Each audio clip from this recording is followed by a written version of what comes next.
بسم اللہ الرحمن الرحیم الحمدللہ رب العالمین والصلاة والسلام علی نبینا محمد وعلی آلہ وصحبہ اجمعین۔ تمام قسم کی تعریفیں رب ذوالجلال کے لیے ہیں، جو اس کائنات کا خالق اور مالک اور رازق ہے، اور درود و سلام محمد مصطفیٰ صلی اللہ علیہ وسلم پہ، جنہیں اللہ تبارک و تعالی نے رحمت للعالمین بنا کے بھیجا ہے۔ محترم بزرگ ساتھیوں، رمضان المبارک کا جو مہینہ ہے وہ اپنے اختتام پہ ہے، کیونکہ چند دنوں کا جو مہمان تھا وہ ابھی جانے والا ہے۔ تو جس کسی نے اس مہینے میں نیک عمل کیا ہے، اسے چاہیے کہ وہ اللہ تبارک و تعالی سے قبولیت کا سوال کرے، اپنے عمل کو نہ دیکھے، بلکہ اللہ تبارک و تعالی سے اپنے اعمال کی قبولیت کا سوال کرے کہ اللہ تبارک و تعالی ہمارے اعمال کو قبول کرے۔ اور جس کسی نے اس میں برائی کی ہے، اسے چاہیے کہ وہ جلد سے جلد توبہ کرے، کیونکہ میرے بھائیو، توبہ کا دروازہ اس وقت تک کھلا ہے جب تک انسان کے پاس ملک الموت نہیں آتا، موت کا فرشتہ جب تک اس کے پاس نہیں آتا، توبہ کا دروازہ اس کے لیے کھلا ہے۔ تو عزیز دوستو اور ساتھیو، اس مہینے کے آخر میں کچھ مسائل ہیں جو ہمارے لیے جاننا ضروری ہے۔ یہ مسائل اور یہ شریعت ہمیں اللہ تبارک و تعالی نے اور نبی کریم صلی اللہ علیہ وسلم نے بتائی ہے۔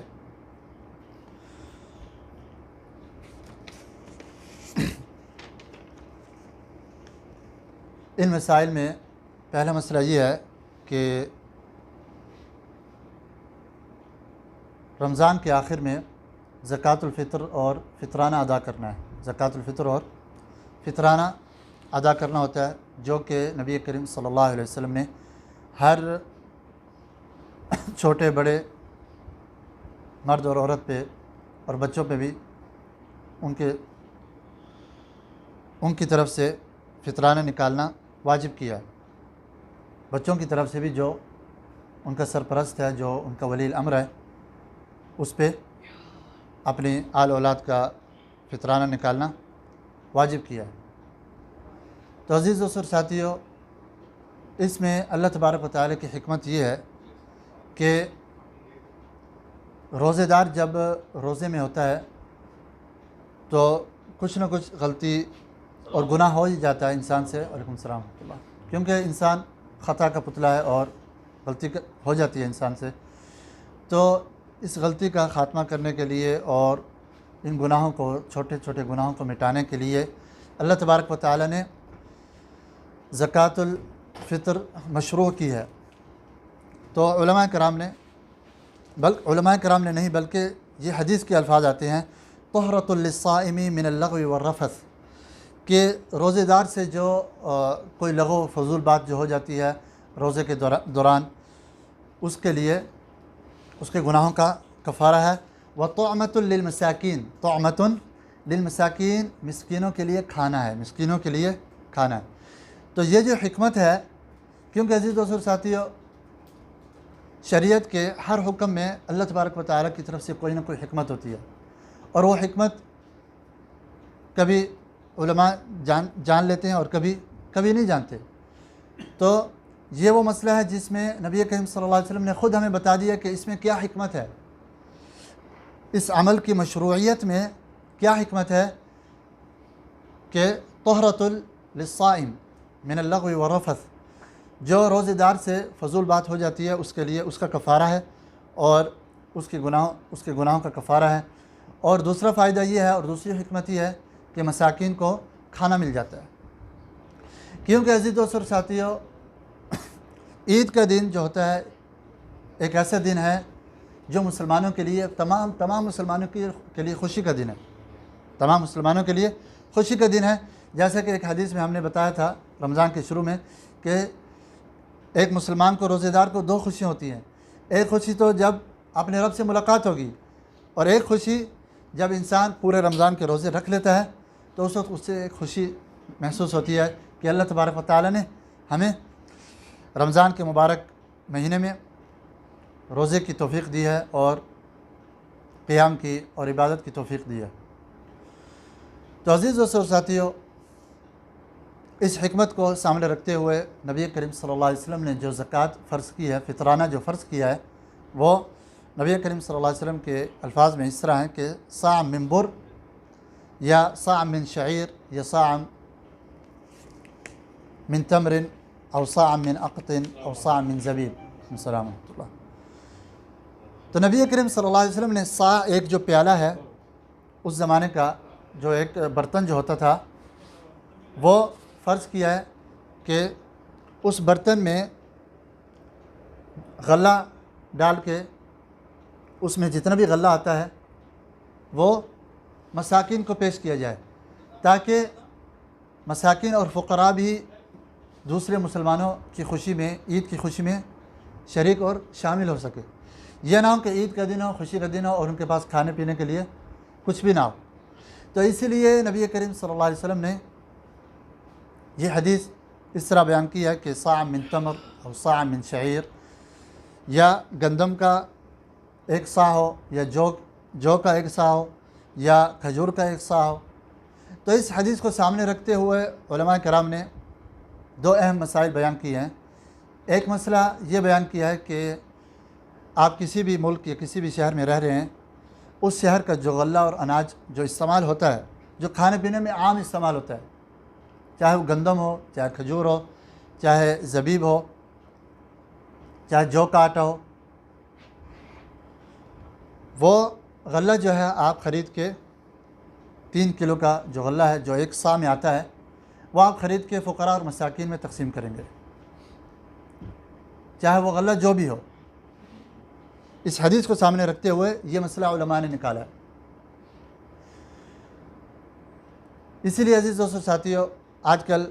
یہاں آپ دیکھتے ہوں گے کہ زیادہ لوگ جو ہے وہ چاول دے دیتے ہیں، اور تقریباً جو بھی آپ غلہ لے لیں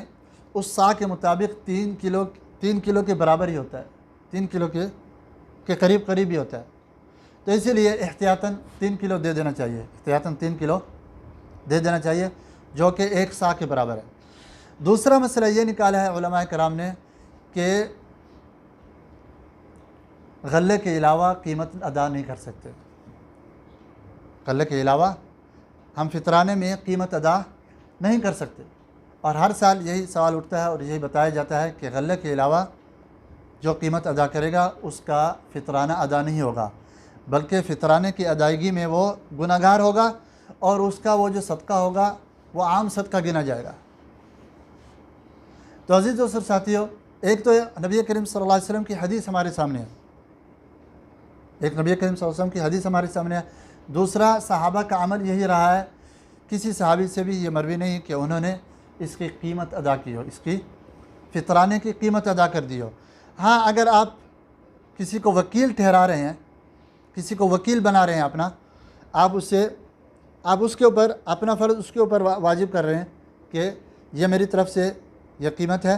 اس کا آپ نے غلہ خرید کے فقراء میں تقسیم کر دینا ہے۔ تو آپ اسے وکیل ٹھہرا رہے ہیں، تو پھر آپ کی ذمہ داری اس کے اوپر آ جائے گی اگر اس نے وہ ذمہ داری قبول کر لی ہے۔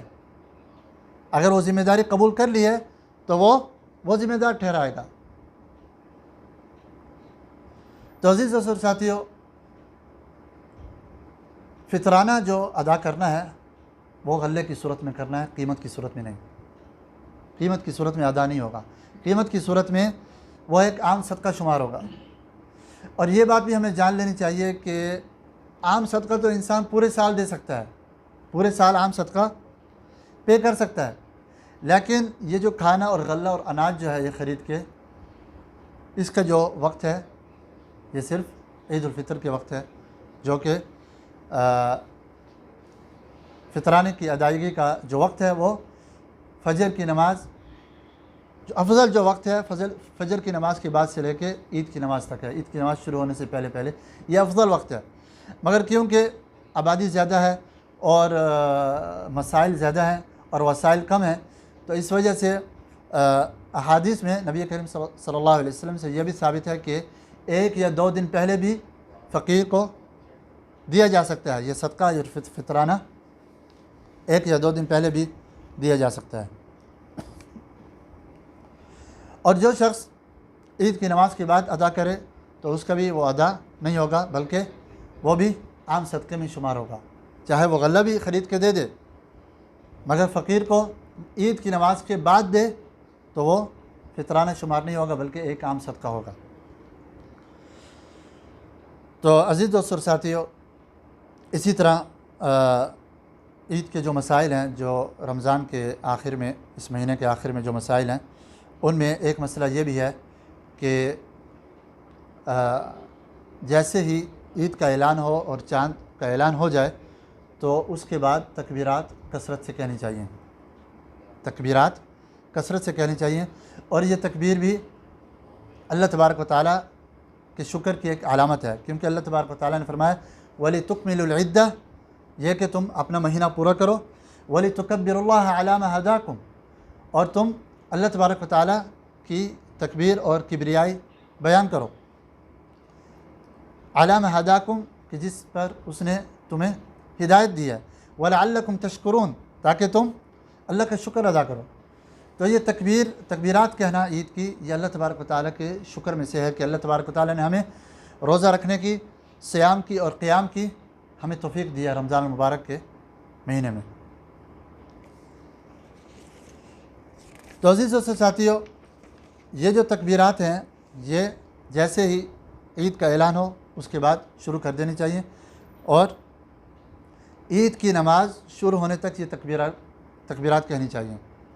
آدمی کو چاہیے کہ اونچی آواز سے کہے، اور عورتوں کو چاہیے کہ وہ ہلکی آواز سے تکبیرات کہیں۔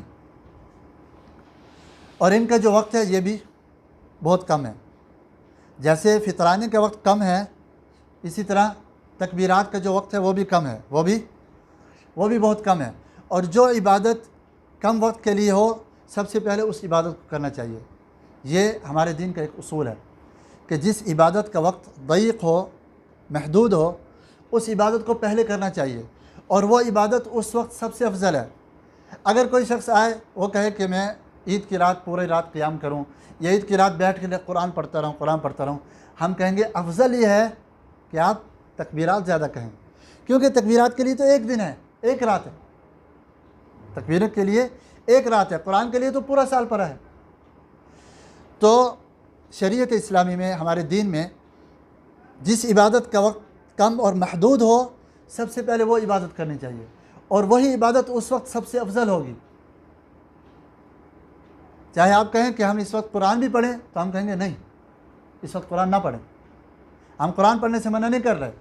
بلکہ سنت کی مخالفت سے منع کر رہے ہیں، کیونکہ اس عبادت کا وقت محدود ہے۔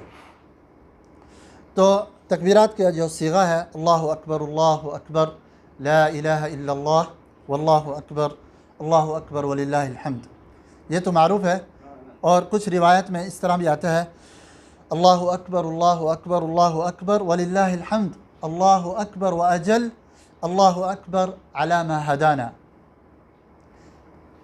یہ الفاظ بھی سنن بیہقی میں روایت کیے گئے ہیں۔ اسی طرح عزیز دوستو اور ساتھیو، چند اور مسائل ہیں عید کے، اس میں ایک مسئلہ یہ بھی ہے کہ مسلمان جب عید نماز کے لیے نکل رہا ہے تو عید نماز سے پہلے کچھ نہ کچھ کھا پی لے، بلکہ حدیث میں جو آتا ہے وہ کھجوریں کھا لے۔ تو انس بن مالک رضی اللہ تعالیٰ عنہ سے روایت ہے کہ نبی کریم صلی اللہ علیہ وسلم جب بھی عید الفطر کے لیے نکلتے تو کھجوریں کھا لیتے۔ تو اس میں حکمت یہ ہے تاکہ ایک مسلمان جو ہے وہ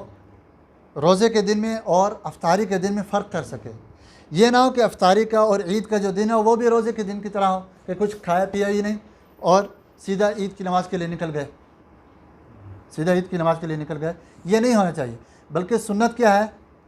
کچھ کھا پی لینا چاہیے۔ اگر کھجور نہیں ہے تو کچھ بھی اور کھا پی لینا چاہیے، تاکہ اس میں حکمت یہ ہے کہ جو روزے کے جو دن گزرے ہیں 30 دن یا 29 دن، ان کا عید الفطر کے دن سے فرق ہو سکے، دونوں میں فرق ہے۔ اسی طرح سے دوستو ساتھیوں، عید کے مسائل میں ہمیں یہ بھی جاننا ضروری ہے کہ نبی کریم صلی اللہ علیہ وسلم جب عید کی نماز عیدگاہ کے لیے جب جاتے تو جس راستے سے عید کی طرف جاتے تھے اس واپسی میں اس سے الگ راستے سے آتے تھے، واپسی میں اس سے الگ راستے سے آتے تھے۔ اس میں کچھ علماء نے واللہ عالم یہ حکمت بتائی ہے کہ جو شخص صدقہ کرنا چاہے راستے میں فقراء پہ، وہ زیادہ لوگوں پہ صدقہ کر سکے، کیونکہ اگر انسان ایک ہی راستے سے جائے اور ایک ہی راستے سے واپس آئے تو اس سے راستے میں وہی فقراء ملیں گے، مگر جو صدقہ کرنا چاہتا ہے اور دوسرے مسلمانوں کے ساتھ سلام دعا کرنا چاہتا ہے تو اسے واپسی میں اور جانے میں زیادہ لوگوں کا سامنا کرنا ہوگا، زیادہ لوگوں کا اس کا سامنا ہو جائے گا۔ تو نبی کریم صلی اللہ علیہ وسلم کی یہ سنت ہے، چاہے ہمیں اس کی حکمت معلوم ہو چاہے نہ ہو، یہ نبی کریم صلی اللہ علیہ وسلم کی ایک سنت ہے، اس پہ پھر بھی عمل کرنا چاہیے کہ اگر آپ عیدگاہ ایک راستے سے جا رہے ہیں تو واپسی میں کسی اور راستے سے آئیں گے، یہ سنت ہے۔ اور یہ بھی سنت ہے کہ عیدگاہ کی طرف چل کے جانا چاہیے۔ یخرج الی العید ماشیا، کان صلی اللہ علیہ وسلم یخرج الی العید ماشیا ویرجع ماشیا، واپسی میں بھی چل کے آتے تھے اور جاتے بھی چل کے تھے۔ اور اگر آج کل جس طرح عیدگاہیں بہت دور ہیں، اگر کوئی سوار ہونا چاہے تو سواری کر سکتا ہے، کوئی مسئلہ نہیں ہے، لیکن اگر عیدگاہ قریب ہے تو بہتر یہی ہے اور سنت ہے کہ عیدگاہ کی طرف چل کے جانا چاہیے۔ اسی طرح عزیز دوستوں اور ساتھیوں، عید کے مسائل میں ہمیں یہ بھی جاننا ضروری ہے کہ عید کا دن جو ہوتا ہے وہ خوشی اور فرحت اور سرور کا دن ہے۔ تو ایک مسلمان کو چاہیے کہ خوشی کا اظہار کرے، دوسرے مسلمانوں کے سامنے خوشی کا اظہار کرے۔ ایک مسلمان کو چاہیے کہ خوشی کا اظہار کرے اور لوگوں سے خوشی سے ملے اور خوشی سے بات کرے، کیونکہ اللہ تبارک و تعالیٰ نے یہ مسلمانوں کے لیے عید کا دن ایک خوشی کا دن بنایا۔ کچھ لوگ یہ سمجھتے ہیں کہ جو رمضان میں بہت زیادہ عبادت کرتے ہیں اور بہت زیادہ قرآن پڑھتے ہیں، وہ یہ سمجھتے ہیں کہ شاید عید کا دن غمی کا دن ہے، کیونکہ ہم نے روزہ بھی چھوڑ دیا ہے اور قرآن پڑھنا بھی اب ہم نے چھوڑ دیا ہے یا کم ہو گیا ہے، تو اس پہ عید کے دن غمی کا اظہار کرتے ہیں۔ میرے بھائیوں، یہ ٹھیک نہیں ہے، یہ صحیح نہیں ہے، بلکہ عید کا دن تمام مسلمانوں کے لیے خوشی اور سرور اور فرحت کا دن ہے۔ اور اسی طرح جو ایک دوسرے کو، اگر کوئی مسلمان ایک دوسرے کو مبارکباد دینا چاہیں تو یہ بھی جائز ہے اسلام میں، اور اس کے جو بہترین جو الفاظ ہیں وہ کچھ صحابہ سے یا تابعین سے مروی ہیں کہ صحابہ یا تابعین ایک دوسرے کو تقبل اللہ منا ومنکم، یہ الفاظ کہتے تھے، تقبل اللہ منا ومنکم، کہ اللہ تبارک و تعالی ہم سے اور آپ سے جو نیک اعمال ہیں، جو ہم نے نیک اعمال کیے ہیں رمضان میں، ہمارے وہ اعمال ہمارے قبول کرے۔ اسی طرح عزیز دوستو اور ساتھیوں، ایک مسئلہ یہ بھی اہم ہے کہ عید کی جو نماز ہے وہ فرض عین ہے۔ عید کی نماز فرض عین ہے، ہر مسلمان پہ ادا کرنا ضروری ہے۔ کچھ لوگ یہ سمجھتے ہیں کہ عید کی نماز شاید فرض کفایہ ہے یا سنت مؤکدہ ہے، اس کو چھوڑ دینا جائز ہے۔ نہیں میرے بھائیو، جو عید کی نماز جان بوجھ کے چھوڑ دے اس کا قیامت کے دن محاسبہ ہوگا، کیونکہ اکثر علماء نے اس کے بارے میں کہا ہے کہ عید کی نماز فرض عین ہے، اور عید کی نماز سے پہلے اور عید کی نماز کے بعد کوئی نفل نماز نہیں، کوئی نفل نماز بھی نہیں۔ یہ بھی عید کے مسائل میں اور نماز کے مسائل میں آتا ہے کہ عید کی نماز سے پہلے اور بعد میں نبی کریم صلی اللہ علیہ وسلم نے کوئی نفل ادا نہیں کیے۔ تو عزیز دوستو اور ساتھیوں، اللہ تبارک و تعالیٰ سے دعا ہے کہ اللہ تعالیٰ ہمیں دین کے مسائل میں سمجھ عطا فرمائے اور ہمیں سننے سے زیادہ عمل کی توفیق عطا فرمائے۔ وصلی اللہ وسلم وبارک علی نبینا محمد وعلی آلہ وصحبہ اجمعین۔ جزاکم اللہ خیرا۔